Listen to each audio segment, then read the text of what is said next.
दोस्तों आज के वीडियो में हम एक्सप्लेन करेंगे ईट वेलकम टू डेरी सीरीज के एपिसोड 1 को। 2017 में ईट नाम से एक फिल्म आई थी जिसके अब तक 2 पार्ट्स भी आ चुके हैं और अब उसी स्टोरी को लेकर एक प्रीक्वल सीरीज बनाई गई है। यानी इसकी कहानी उन मूवी से 27 साल पहले सेट की गई है और इस सीरीज में हमें वही पेनीवाइज वापस से देखने को मिलेगा और इस सीरीज के जरिए हम उसे और भी ज्यादा डिटेल में समझ सकेंगे। तो दोस्तों बिना वक्त गवाए एपिसोड 1 की कहानी शुरू करते हैं। इसकी कहानी शुरू होती है 1962 में। हम एक थिएटर को देखते हैं जिसमें म्यूजिक मैन नाम की फिल्म चल रही होती है और इसमें एक गाना बज रहा होता है ट्रबल ट्रबल नाम का। इस थिएटर में हम मैटी नाम के एक बच्चे को देखते हैं जो कि बिना टिकट के यहाँ पर घुस आया था और आराम से बैठकर मूवी देख रहा था कि तभी गार्ड वहाँ पर आ जाता है और वो उसे वहाँ से बाहर भगा देता है और फिर वो गार्ड उसे पकड़ने की कोशिश करता है। तो मैटी भागते हुए लॉबी में आके छुप जाता है जहाँ पर उसे छुपते हुए एक लड़की देख लेती है। अब यहाँ पर हमें पता चलता है कि मैटी की फैमिली कंडीशन कुछ ठीक नहीं है। गार्ड यहाँ पर काम कर रही लड़की रोनी से पूछता है कि मैटी किस साइड भागा है तो वो उसे गलत डायरेक्शन बता देती है जबकि मैटी उसी के सामने ही छुपा हुआ था। अब गार्ड के वहाँ से जाते ही मैटी यहाँ से निकलकर भागने की कोशिश करता है तभी वो गार्ड उसके पीछे दौड़ पड़ता है और गार्ड को देख के मैटी थिएटर से बाहर निकलकर सड़क से दूर भाग जाता है। इसके बाद हमें दिखाया जाता है कि मैटी डेरी शहर छोड़ के जा रहा था। वो एक कार से लिफ्ट भी लेता है। उसमें एक फैमिली बैठी हुई थी जो कि बताती है कि वो लोग भी डेरी से बाहर पोर्टलैंड जा रहे हैं और मैटी भी उनके साथ चलने के लिए राजी हो जाता है और वो उनकी गाड़ी में बैठ जाता है। लेकिन कुछ देर बाद ही ये फैमिली कुछ अजीब हरकतें करने लगती है। मैटी देखता है कि ये लोग तो वापस डेरी के अंदर ही आ रहे हैं। यहाँ पर वो समझ जाता है कि भाई कुछ तो गड़बड़ है और वो गाड़ी रोकने को बोलता है लेकिन वो उसकी एक भी नहीं सुनते और आपस में जोर जोर से बातें करते रहते हैं। वो कम्प्लीटली मैटी को इग्नोर करते हैं। मैटी उनसे रिक्वेस्ट करता है, चिल्लाता है लेकिन वो लोग भाई सुनने को राजी नहीं होते। यहाँ तक कि मैटी कार को रोकने की कोशिश भी करता है तो उसका हाथ उस लेडी के पेट पर गलती से लग जाता है जो कि प्रेग्नेंट थी। उसका पेट फूलने लगता है और वो कार में ही बच्चे को जन्म देती है। और भाई ये सीन लिटरली दिखा दिया जाता है और ये सीन बहुत ही ज्यादा क्रीपी था। और ये बच्चा जो पैदा होता है वो एक म्यूटेंट बेबी था जिसके चमगादड़ जैसे पंख थे।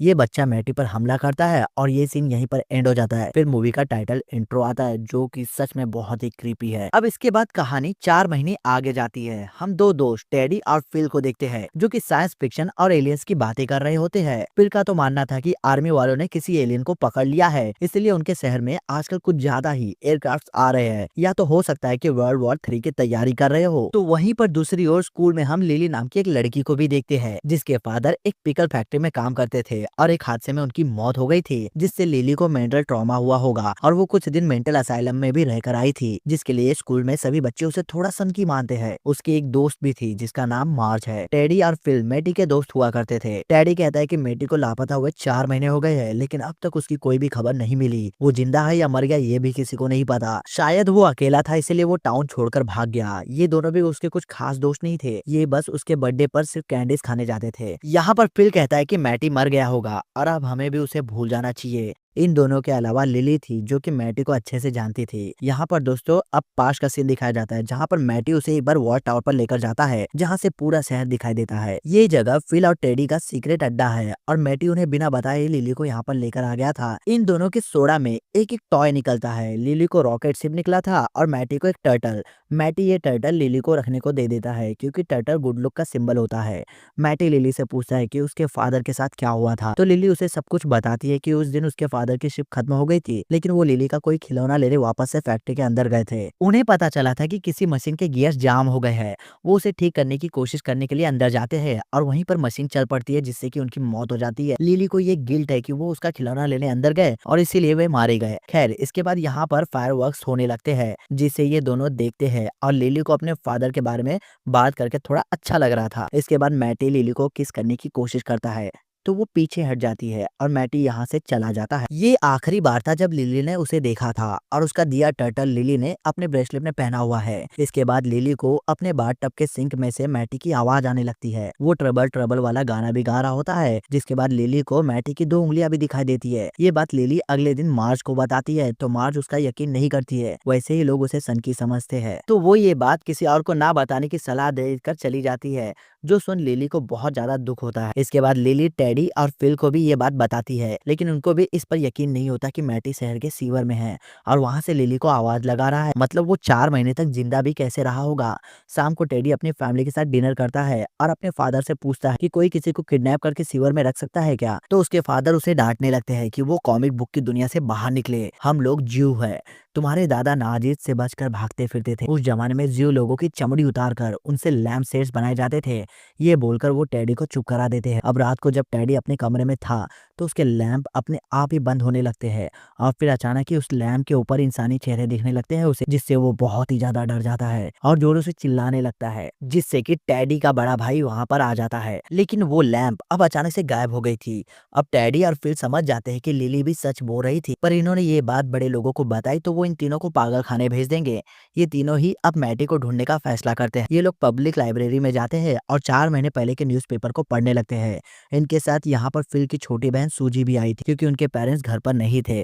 खैर, न्यूज़पेपर में इन्हें पता चलता है कि मैडी को आखिरी बार कैपिटल थिएटर में काम करने वाली एक लड़की ने देखा था। ये लोग फिर रोनी से बात करने पहुंच जाते हैं, जो कि शुरू में तो उन्हें साफ मना कर देती है, लेकिन जब उसे पता चलता है कि लिली ने मैटी को गाना गाते सुना था तो वो रुक जाती है, क्योंकि उसे खुद भी मैटी की आवाज सुनाई दे रही थी और वो ट्रबल ट्रबल गाना गा रहा था। ये लोग अब मूवी थिएटर में जाते हैं उस गाने को सुनने के लिए। शायद उन्हें मैटी का कोई क्लू मिल जाए वहां जाकर, इसीलिए रोनी प्रोजेक्टर रूम में जाकर फिल्म लगा देती है। मूवी शुरू होने से पहले टेडी, फिल और लिली तीनों मैटी को याद करके रोने लगते हैं कि अगर ये उसके अच्छे दोस्त होते तो वो शायद टाउन छोड़कर कभी नहीं जाते। खैर, फिल्म शुरू हो जाती है और वो गाना बजने लगता है, लेकिन अजीब बात ये थी कि इन्हें मूवी के अंदर मैटी भी दिखाई दे रहा था, जिसके हाथ में एक बच्चा भी था। अब ये लोग मैटी को आवाज लगाने लगते हैं और उसे बाहर निकलने को बोलते हैं, तो मैटी गुस्से में कहता है कि मैं यहाँ हूँ, इसके जिम्मेदार तुम लोग ही हो। फिर वो पेनी वाइज की तरह स्माइल भी करता है भयानक सी और उस बच्चे को इनकी तरफ फेंक देता है। ये वही म्यूटेंट बेबी था जो स्क्रीन से बाहर आ जाता है और इन लोगों पर हमला कर देता है।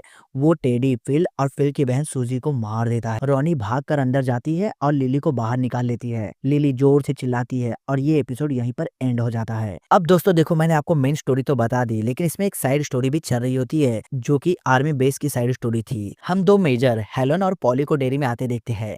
ये दोनों एयरफोर्स के पायलट है। इन्हें पता चलता है कि डेयरी में कोई तो स्पेशल प्रोजेक्ट चल रहा है, जिसके बारे में इन्हें भी नहीं बताया जाता। बाद में हेलन को एक ऑफिसर सैल्यूट नहीं करता है, क्योंकि वो ब्लैक ऑफिसर होता है, इसीलिए। यहाँ हम डिक हैलोरेन नाम के एक ऑफिसर को भी देखते हैं, जो कि शायद वही डिक हैलोरेन है जिसे हमने शाइनिंग मूवी में देखा था। और हो सकता है कि ये लोग स्टीफन किंग का कोई सिनेमैटिक यूनिवर्स बनाने की कोशिश कर रहे हैं, बल्कि हेलन खुद भी इट मूवी के माइक का ग्रैंडफादर है।